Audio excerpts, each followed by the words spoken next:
اهلا وسهلا بكل باينيرز تالتة اعدادي، عاملين ايه؟ يا رب تكونوا كويسين.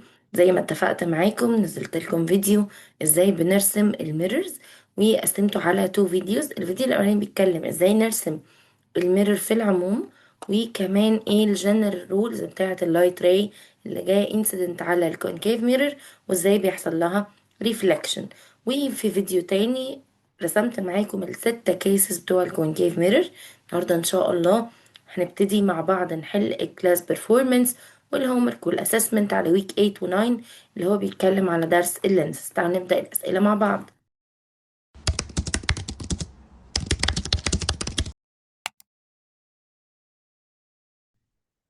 اول حاجه بيقول لي في الكلاس بيرفورمانس جيب لي تو لانسز، وبيقول لي ايه نوع اللانس وايه اليوز بتاعها.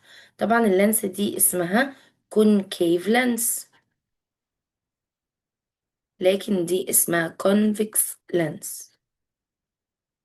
طب ايه اليوز بتاع الكونكيف؟ الحقيقه في الاول خدنا يوزز عامه جدا لللانسز، زي مثلا الميكروسكوبس، زي التلسكوبس، زي الميديكال جلاسز والباينوكيولرز، والشخص اللي بيصلح مثلا الساعات او بيتعامل مع الدايموند. كل دي حاجات محتاجة لينسز. لكن هنا لما يقول لي يوز للينس بعينها، يبقى يقصد الفيجن ديفكت كوركشن. يعني الكونكيف لينس دي بتعالج اني نوع من الامراض بتاعة الفيجن ديفكتس. احنا عندنا اتنين، شورت سايتنس ولونج سايتنس. فالحقيقة ان الكونكيف لينس بتعالج، تعمل تريت الشورت سايتد بيرسون، لكن الكونفكس بتعالج اللونج سايتد بيرسون.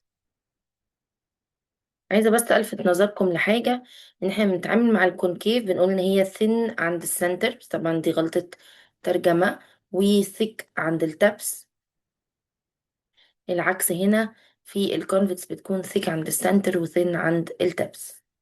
كده هنا بيقولي discuss with your classmates by studying the following figure then write the definition of each. طبعا دي ايه؟ دي convex lens، لأن ال convex lens معروف إنها المسافة اللي بين two spherical surfaces. فبيقول يعني ايه optical center؟ طبعا ال optical center دي البوينت في ال mid distance بين ال two spheres أو two spherical surfaces of the lens. طب يعني ايه principal axis؟ يعني straight line joining ال two centers of curvature. هنا مكتوبة M، بس عامة بيبقى C من هنا و C من هنا، وال two centers of curvature دول الخط اللي بيوصل ما بينهم اسمه principal axis. جاف ريزن ليه اللانس عندها تو فوكاي. يعني ايه تو فوكاي؟ يعني اتنين فوكس. طب ما ده منطقي، لان اللانس has two spherical surfaces عكس الميرور. الميرور كان عندها one spherical surface، فبالتالي كان عندها one focus، لكن هنا في two spherical surfaces، فمنطقي يبقى عندها اتنين focus. A thick convex lens has a small focal length. ليه اللينس الثيك التخينة عندها small focal length؟ thick convex lens has a small focal length عشان عندها high convexity. يعني ايه convexity بقى؟ يعني الابيليتي بتاعتها انها تجمع اللايت في الفوكس. فبما انها لينس تخينة فعندها ابيليتي عالية، فبيتجمعوا بسرعة جدا قريب منها، فالفوكال لينس بيبقى صغير. لكن الثين لينس الرفيعة زي دي كده عندها فوكال لينس كبير ابعد، بعيدة عن اللينس. ليه بقى؟ عشان عندها low convexity. ممكن نحفظها ان اللينس التخينة قصيرة والرفيعة طويلة. يعني اللينس التخين الخط بتاعها قصير، واللينس الرفيع الخط بتاعها طويل. Study the following figures carefully then determine the path of light ray as it falls and exits the lens as shown in each figure. دلوقتي أول light ray جاي incident معدي على point، خرج بالمنظر ده، فهقول إن الانسيدنت ده passing through الفوكس. طب ما هو لما يجي passing through الفوكس يخرج ازاي؟ يخرج parallel to البرنسبل اكسس. خلي بالكم ان احنا بنتعامل مع اللايت راي ان هو ريفراكتد راي، مش بنقول emergent. هنا الانسيدنت لايت راي معدي على نقطة وكمل زي ما هو، فطبعا هو هنا عدى على الاوبتيكال سنتر. نقول بقى ان اللايت راي الانسيدنت passing through optical center ان هو pass without refraction، يعني مش هيتكسر ومش هيغير الاتجاه بتاعه. هنا عندي incident light ray، شايفين اوصفه ازاي ده بقى؟ ان هو parallel to principal axis. ساعتها عمل ريفراكت وعدى على بوينت اسمها ايه؟ اسمها الفوكس. يبقى ريفراكت passing through الفوكس. دلوقتي بقى بيقول لي compare short sightedness وال long sightedness في ال terms of ال definition وال causes. طبعا ال short sightedness هقوله ان ده vision defect، يعني مشكلة في النظر بتسبب ان ال person ده can see in near objects clearly only. يعني هو شايف النير بس اللي clear، لكن الفار less clear. والكوزز بتاعتها increase في حاجتين: increase في ال eyeball diameter، كمان increase في ال convexity of ال eye lens. ال long sighted العكس في كل حاجة، هو برضو vision defect. في ال person can see ال far objects هي اللي clear only، لكن النير بتكون less clearly. خلي بالك اللونج سايتد ده زي الشخص اللي مش عارف يقرا في الورق اللي قدامه، الورق قريب بس هو مش شايفه. الأسباب كلها decrease في ال eyeball diameter و decrease في ال convexity. بعدين study the following two figures carefully then identify type of vision defect. دلوقتي ادي الاوبجكت اللي قدام العين، وادي الصورة متكونة behind الرتنة. طالما الصورة behind الرتنة ده معناه ايه بقى؟ ده معناه ان الاوبجكت ان الشخص ده عنده long sightness. طيب هنا برضو ده الاوبجكت او الشخص اللي واقف قدام العين، وادي صورته اتكونت in front of الرتنة. طالما اتكونت in front في الرتنة يبقى عنده short sightness،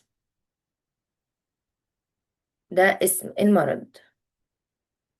بيقول لي study the following two diagrams carefully then identify type of vision defect that has been corrected as shown in the diagram. دلوقتي الشخص ده بقى لابس قدام عينه glasses فيها concave lens. مين الفيجن ديفكت اللي بنعالجه بالكونكيف لينس؟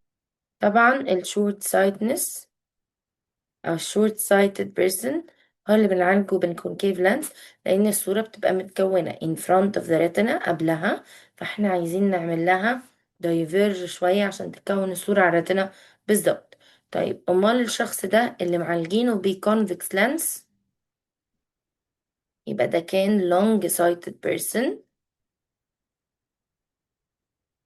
ليه بقى؟ لأن أكيد الصورة كانت متكونة behind الرتنة وراها هنا كده، وحبينا نعمل collect اللايت ريز قبل ما تدخل العين علشان تتكون الصورة على الرتنة مظبوط فيشوف كويس. What are the consequences of placing an object in front of convex lens at the focal point؟ والله احنا عارفين انه لما في الكونفكس لينس او الكونكيف ميرور يكون عندي الأوبجكت موجود على الفوكال بوينت أو على الفوكس no images formed. طب يا ترى ليه no images formed؟ no images formed لأن اللايت ريز بتكون parallel. هنا في حالة الكونفكس لينس هقول له عشان الريفراكتد لايت ريز are parallel، فبالتالي مفيش intersection هيحصل، مش هيقابلوا بعض، فده معناه ان no images formed. increase the diameter of الآي بول. طبعا لما نزود أي زيادة معناها إن الشخص ده هيعاني من short sightness. نقول له person will suffer from short sightness. cataract disease، الكاتاراكت بيعمل darkness في الآي lens، كمان بيعمل inability أو difficulty في الفيجن. placing an object in front of convex lens at distance greater than twice the focal length. يعني ايه twice the focal length؟ يعني عند السنتر او عند الراديوس. greater than يعني هو اصلا beyond الراديوس، يعني بعد الراديوس. هتتكون صورة. فين مكان الصورة اللي هتتكون؟ بين السي والاف. ايه البروبرتيز بتاعت الصورة اللي هتتكون؟ هتكون real inverted و minimized. 5. A beam of light ray passing through the object center of the lens. الأوبتيكال سنتر اللي هو النقطة اللي في نص اللينس بالظبط، لما يعدي فيها light rays هتباس with no refraction. هتكمل طريقها عادي جدا وهي ماشية straight line. السؤال اللي بعد كده بيقول لي explain ال characteristics of the image formed و show by drawing. شرح لي 3 cases وعايز الرسم بتاعهم. بالمناسبة لو حابين اعمل لكم فيديو للرسم زي بتاع الميرورز اعملوا لي الlenses، اكتبوا لي برضو في الكومنتس وانا هعمله لكم على طول. تعالي نقرا السؤال. يقول لي place an object 8 سنتيمتر away in front of convex lens. الفوكال لينس بتاعها 3 سنتيمتر. بصوا يا شباب، هو بيقول لي الفوكال لينس 3، هستنتج من كده ان السنتر عند كام؟ عند 6، يعني الراديوس ب 6. طب اذا كان الاوبجكت بعد ال 6 دي لانه عند 8، يبقى الاوبجكت موجود beyond السي. بص كده، لو ده الاف 1 فده السي 1، لو ده الاف 2 يبقى ده السي 2، صح؟ عشان كل لانس عندها 2 فوكس و 2 سنتر. حلو قوي. فاول لايت راي طالع من الاوبجكت، ادي الاوبجكت اهو بعد السي. اول لايت راي كان بارلل، طلع passing through الفوكس. حلو. اللايت راي التاني دايما بحب اعديه على ال P اللي هو الاوبتيكال سنتر، فبيخرج without refraction. اتقابلوا هنا، فدي كانت الايمج دي مالها بقى؟ اولا الايمج بين الاف والسي، يعني بين الفوكس والسنتر. كمان الصورة دي ريل انفرتد زي ما احنا شايفينها كده، باصة لتحت ومينيمايز. دي الطريقة البرفكت اللي بجاوب بيها على اي سؤال يخص الميرورز او اللينسز. السؤال التاني بيقول لي place an object at 10 سنتيمتر in front of a convex lens. الفوكال لينث بتاعها 5. الله، الفوكال لينث بتاعها 5 سنتيمتر، ده معناه ان الراديوس او السنتر equal 10 سنتيمتر برضو. حلو قوي. يعني كده الاوبجكت موجود هنا على السنتر، فاحنا عارفين بقى السنتر مش بيغير حاجة، لا بيغير المكان ولا بيغير السايز. فبص كده هتلاقيه ادي الفوكس الاولاني، ادي السنتر الاولاني، ادي الفوكس التاني، ادي السنتر التاني. الاوبجكت موجود عند السنتر، فامشي معايا باللايت ريز. اول لايت راي جاي بارالل، خرج ثرو الفوكس. اللايت راي التاني معدي على الاوبتيكال سنتر، فعدى without refraction. اتكونت صورة الناحية التانية. الصورة دي مالها؟ الصورة دي عند السنتر. الصورة دي real inverted و equal in size. الرسمة نمبر 3 معانا بيقول لي object is placed in front of a concave lens. أنا مش محتاجة أكمل قراية. ليه؟ هو يقعد يشرح لي في مكانه فين بالنسبة للكونكيف لانس، وأنا مش محتاجة المعلومات دي، لأن الكونكيف لانس ملهاش غير كيس واحدة. منين ما الأوبجكت يتحط قدام الكونكيف لانس لازم يطلع صورة virtual وابرايت ومينيمايز. نوتس بقى هقولها لكم. لازم ترسم الأوبجكت ده حجما كبير، لأن أنا عارفة إن الصورة تطلع صغيرة قوي، فلو صغرت الأوبجكت هيصغر الإيمج عنها، فتبقى حاجة صغيرة جدا. كمان لازم ابعدها عن اللينس مسافة كويسة، عشان الايمج هنا هتطلع بين الاوبجكت وبين اللينس، فلازم اسيب مساحة عشان كل ما تبقاش الرسمة فوق بعضها كده او مش باينة. فهجاوب بقى ان الفورمد ايمج هتكون عند السيم سايد اوف ذا اوبجكت، وكمان هتكون virtual upright و minimized. وما تنسوش تكتبولي لو عايزين رسمة الكونكيف لينس بالذات. دلوقتي بقى تعالوا نبدأ في الهومورك. بيقول لي write what the following statements indicate، اللي هو سؤال scientific term يعني.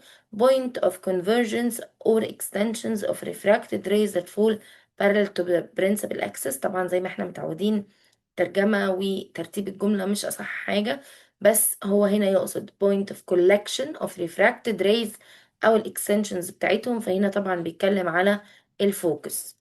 وما اقدرش اقول ريل ولا فيرتشوال لان هو قال لي refracted rays واكستنشن بتاعتهم كمان. Number 2. A point centered on the inside of the lens and any ray passing through it is not refracted. هنا بيتكلم على الأوبتيكال center. اللي هي النقطة اللي في نص اللينس بالظبط. disease that affects the lens of the eye and makes it opaque. الديزيز اللي بيأفكت اللينس على طول بيخليها اوبيك اسمه cataract. A lens that form moderately magnified image that is always reduced in size. طبعا الجملة أصلا عكس بعض، يعني ايه magnified في نفس الوقت reduced in size. بس لما رجعنا للنسخة العربي طلع هنا بيتكلم انها virtual، مش قصده magnified، قصده معدولة. فهنا مين اللينس اللي بتكون virtual و reduced in size؟ فطبعا دي الكونكيف لينس. visual defect caused by decrease في ال diameter. قلنا ال decrease يبقى long sightness.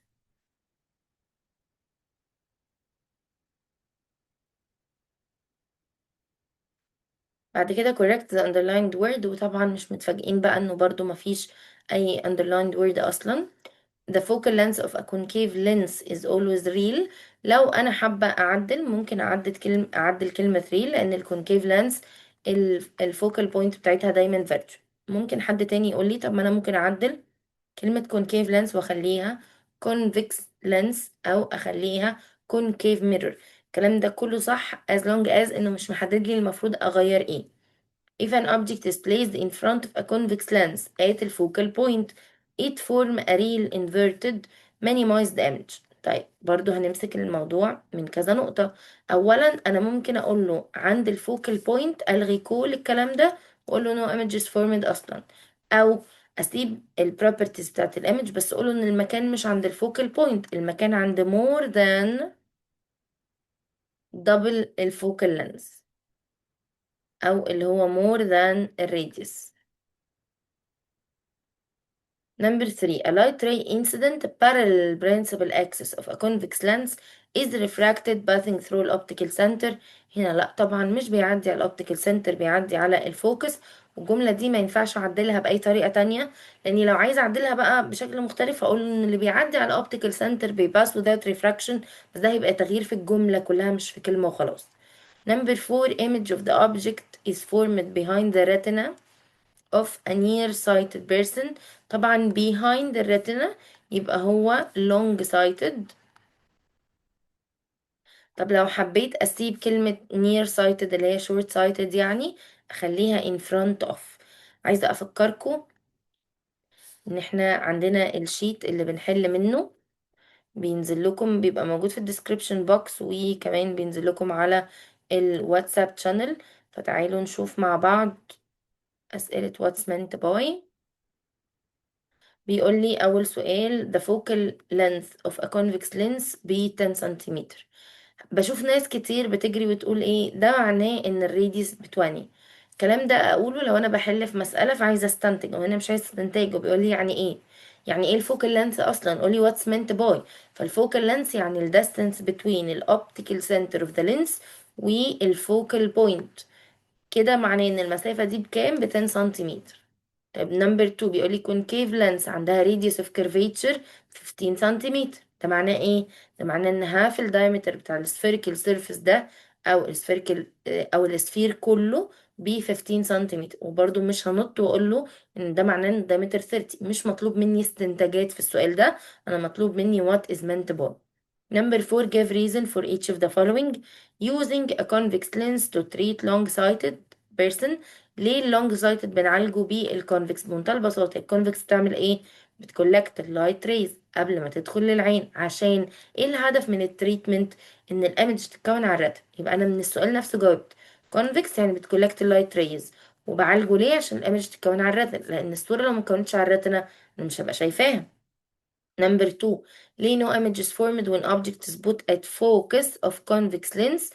على الفوكس بتاع الكونفكس لينس مفيش images formed. ليه بقى؟ قلنا عشان ال refracted light rays are parallel، فمفيش intersection هيتقابلوا عند الانفينيتي اللي هو بقى قابلني. رقم 3 ليه السيك convex lens عندها lower focal length عن الفوكال لينس بتاع الثين؟ اولا هقول له الفوكال لينس اقل عشان الريديوس اقل. بس انا كده لسه ما جاوبتش برضو، انا لسه ما قلتش السبب الحقيقي. طب ايه السبب بقى؟ ان الكونفكستي بتاعت الثيك اكبر من الكونفكستي بتاعت الثين لينس. نمبر 4 ليه الايمج formed by concave lenses virtual؟ اقول له اولا لانها كانت be received on a screen. برافو. بس ايه اللي خلاها تبقى virtual اصلا؟ اصل الكونكيف لانس دي تعمل diverge اللايت ريز، فمش اللايت ريز نفسها اللي بتتقابل، دي الاكستنشنز بتاعتها. فبقول عشان هي formed by الانترسكشن of extensions، مش اللايت ريز نفسها. كده احنا خلصنا سؤال واتس meant باي وسؤال الجاف ريزن. خلي بالك بقى، هنا انا قصدت اقوله من هنا عشان في ناس للاسف ما بتاخدش بالها كويس. الترقيم مش احسن حاجة، واوقات في الامتحانات برضو الاسئلة بتبقى لازقة في بعضها بشكل ما، او ورا بعض كده بطريقة ما، فمش بتاخدوا بالكم من كل الاسئلة، فلازم نركز في النقطة دي كويس. هنا بيقولي what material can contact lenses be made of. طبعا الكونتاكت lenses بتتعمل من transparent بلاستيك. طب used في ايه بقى؟ treat الفيجن ديفكتس. انا بستخدم الكونتاكت لانسز عشان اعالج الفيجن ديفكتس، بدل مين؟ instead of الميديكال جلاسز.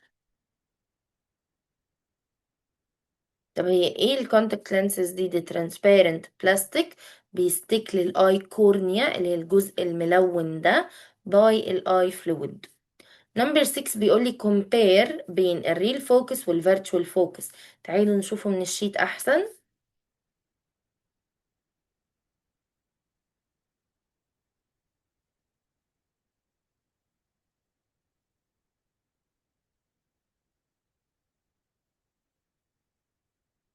طبعا هو قال لي كومبير بين الريل فوكس والفيرتشوال فوكس وما حددليش اي حاجه، فعشان كده كان لازم ارد على اساس الميررز واللانسز. ما انا خلاص، انا طالما خدت اللانسز انا مطالب بالاتنين.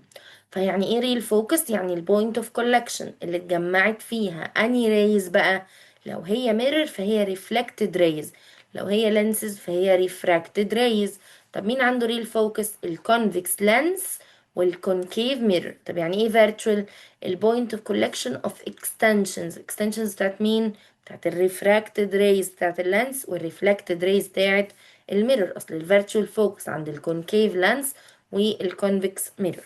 طيب بعد كده بيقول لي كومبير بين الكونفكس لانس والكونكيف، ومحدد ليش هقارن بناء على ايه. فاي حاجه هنا هتكتبها طالما علميا صح هتحسب صح جدا. انا هنا كتبت definition وكتبت اللينس بتعمل ايه. فالكونفكس لينس كديفينيشن دي transparent optical piece. يعني ايه optical piece بقى؟ optical piece يعني اي mirror or lens. طب احنا عندنا كام optical piece؟ عندنا 5. عندنا plane mirror، concave mirror، convex mirror. يبقى التلاتة دول mirrors. عندنا convex lens و concave lens. يبقى ادي اهو في 5 اوبتيكال بيسز، 3 مرايات و2 لانسز. مالها بقى الكونفكس لانس دي؟ دي ثيك عند السنتر، تخينة من عند السنتر، دي اللي بيبقى منظرها عامل كده. فهي ثيك من عند السنتر ولاس ثيك من عند التابس. اما الكونكيف فبتبقى شبه ساعة الرمل شوية، كأنها دايرتين مدين ظهرهم لبعض. ودي بتكون ثين من عند السنتر وثيك من عند التبس. بتعمل ايه الكونفكس؟ بتكونفيرج او بنسميها converging lens لانها بتكولكت اللايت ريز في ريل فوكس. اما الكونكيف فهي بتعمل ايه؟ بتدايفرج، بتبعدهم. عشان كده مستحيل يبقى عندها ريل فوكس، عندها فيرتشوال فوكس جاي من الاكستنشنز. تالت comparison عندنا بين الشورت سايتنس واللونج سايتنس. يعني ايه شورت سايتنس؟ ده فيجن ديفكت، في بنشوف النير اوبجكت بس هي اللي clearly لكن الفار less clearly. اللونج العكس، احنا بنشوف فيه الفار اوبجكتس بس clearly والنير less clearly. ايه الاسباب؟ الاسباب في الشورت الاتنين increase، increase في الايبول diameter و increase في الكونفكستي. في اللونج الاتنين decrease، برضو decrease في الايبول diameter و decrease في الكونفكستي. في الشورت الصورة بتتكون in front of the retina، قصير ما بيوصلش للريتنا. اما اللونج فهو طويل قوي فبيوصل behind الريتنا. طب نعالجهم ازاي؟ الشورت بنعالجها بكونكيف لانس، اللونج بنعالجها بكونفكس لانس. عشان الكونكيف بتدايفيرج والكونفكس بتكولكت او بتكونفيرج عشان الهدف في الاخر في الاتنين ان الايمج تتكون على الريتنا بالظبط. تعالوا بقى نبدأ أسئلة الويكلي أسسمنت بتاع ويك 8 و 9. بيقول لي write the following statements indicate، برضو سؤال scientific term، the point where refracted rays or its extension are collected and fall parallel to the principal axis. طبعا خلاص احنا بقينا فاهمين بقى. وهنا بيتكلم عن النقطة اللي بيجمع عندها refracted rays أو extensions بتاعتهم، فبيتكلم على الفوكس. A point located inside the lens and the light ray passing through it is carried out in a straight line without any refraction. فهنا بيتكلم على ال optical center. Disease that affect the lens of the eye make it opaque. هنا طبعا الكاتاراكت. نبتدي نلاحظ بقى ان الأسئلة متكررة. lenses that form virtual erect و dimensioned image. فهنا طبعا دي concave lens. A vision defect caused by decrease في ال diameter. decrease على طول يبقى long sightness. بعد كده عندنا سؤال correct. المرة دي الحمد لله حطوا لنا اللاين بقى. بيقولي concave lens form magnified image of objects. طبعا الكونكيف بتكون minimized أو dimensioned. long sightedness is corrected using a concave mirror. بتضايق قوي انه في ناس كتير اول ما تشوف concave mirror تروح تعكسها convex mirror من غير ما تفكر اصلا. اللونج sightedness بيتعالج بيه لانس مبدئيا، ما ينفعش مرض يتعالج بميرور، لانه انا بتكلم عن نضاره فمش هينفع احط مرايه قدام عيني. فاللونج سايتنس بيتعالج باني لينس؟ بيتعالج بالكونفكس لينس. يعني عكست الكلمتين. focus of a concave lens is always real، طبعا virtual. if the object is placed in front of a convex lens at the focus it form a real dimensioned و inverted image. هنا طبعا لازم يكون على مسافة more than double الفوكال length. the light ray incident parallel to the principal axis، اللي بيجي parallel بيخرج من اللينس. طبعا هو كاتبها mirror بس هي lens. through ايه بقى؟ through الفوكس. the image of a distant object is formed on the retina of A. يعني اللي بيشوف الحاجات البعيدة فتبقى صورة الحاجات البعيدة متكونة على الريتنا فهو شايفها كويس، ده short sighted؟ لا طبعا ده long sighted. complete a person with long sightedness is treated by using، طبعا اللي عنده long sightedness بيتعالج بconvex. if a light ray fall parallel principal axis exit the lens passing through، طبعا الفوكس. convex lens الدايمتر بتاعها 30. احنا هو عايز ايه؟ عايز الفوكال lens. احنا عارفين ان الفوكال lens half الراديوس بس كوارتر الدايمتر. انا عندي ايه منهم؟ عندي الدايمتر، يبقى هعمل كوارتر تايمز ال 30 فهيدينا 7.5 سنتيمتر. A person with good eyesight see objects clearly at distance at least. أقل رقم نقدر نشوف من عنده هو ال 25 سنتيمتر. A convex lens ال distance بين الفوكال بوينت والoptical center of the lens ب 10 سنتيمتر. يعني الفوكال لينس equal 10 سنتيمتر. ده معناه ان twice الفوكال لينس بكام؟ equal 20 سنتيمتر. هنا هنلاقي انه الأسئلة بدأت تتكرر شوية. يقولي what's meant by، هما اتنين what's meant by بالظبط زي اللي كانوا موجودين قبل كده. يعني ايه الفوكال لينس ب10؟ فالفوكال لينس هو الديستنس بين الأوبتيكال سنتر والفوكس 10 سنتيمتر. يعني ايه radius ب15؟ معناها انه هاف الدايمتر بتاع السفير ده اللينس جزء منه ب15 سنتيمتر. What are the results of placing an object in front of convex lens at الفوكس؟ قلنا no images formed عشان refracted rays parallel. طب لو زودنا الدايمتر ده معناه ان الشخص ده هيبقى عنده short sightedness، ومعناها انه بيشوف النير objects بس هي اللي clearly. الكاتاراكت عنده darkness في الاي lens ففي difficulty في الفيجن. لو حطينا object قدام convex lens على مسافة greater than twice الفوكال lens ده معناه انه هيكون real inverted و minimized image هتكون بين ال C وال F. Number 5 a light ray falls through the optical center of the lens. لو اللايت راي عدى على الاوبتيكال سنتر بيباس without refraction. كمان زي ما انتم ملاحظين كده سؤال الكومبير برضو جه زي ما هو الريل فوكس والفيرتشوال، فخلاص احنا جاوبناه قبل كده مرة. السؤال المختلف بقى هو لما جينا نقارن بين الكونفكس والكونكيف، هنا بقى محدد لي اقارن بينهم بناء على ايه.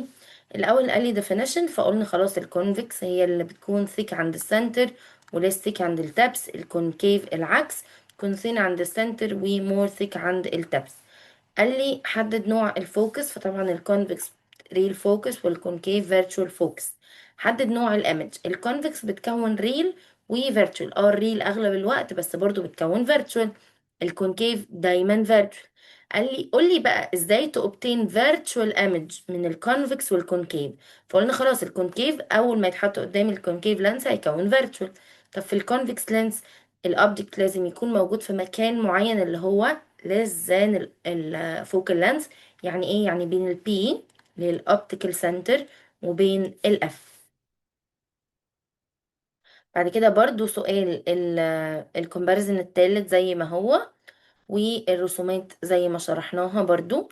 اخر سؤال بقى معانا الجاب ريزن، بيقول لي using convex lens to treat long sightness. برضو هقول له هو يعني ايه convex، يعني بتكولكت اللايت rays فبتخلي الصورة تتكون على الرتنا عشان يبقى تعالج. image of an object placed at the focus doesn't form. ليه؟ عشان ال refracted light rays are parallel. ليه اللينس ده تقريبا السؤال الوحيد اللي ما جاوبناهوش قبل كده، ليه اللينس عندها two centers of curvature لكن الميرور عندها one؟ اللينس عندها two centers of curvature لأنها عندها two spherical surfaces، عندها 2 سي لكل spherical surfaces فيهم. لكن الميرور عندها one spherical surface فبالتالي عندها one center of curvature. الثيك convex lens عندها lower focal length عن الثين. طبعا قلنا الثيك عشان الكونفكستي بتاعتها اعلى من الكونفكستي بتاعت الثين لينز. احنا كده يا شباب الحمد لله خلصنا حل على ويك 8 و 9. حلينا على درس اللينسز مع بعض، حلينا كلاس بيرفورمانس، حلينا الهومورك، حلينا كمان الويكلي اسسمنت. معلش ان انا بتاخر عليكم بس زي ما انتم شايفين كده لازم الشيتس تطلع بيرفكت، ولازم كل حاجه تكون بتطلع لكم باحسن صوره. ده اللي يمكن بيخليني اتاخر عليكم شويه، بس ان شاء الله مكملين مع بعض لاخر الترم، مش عايزاكم تقلقوا خالص.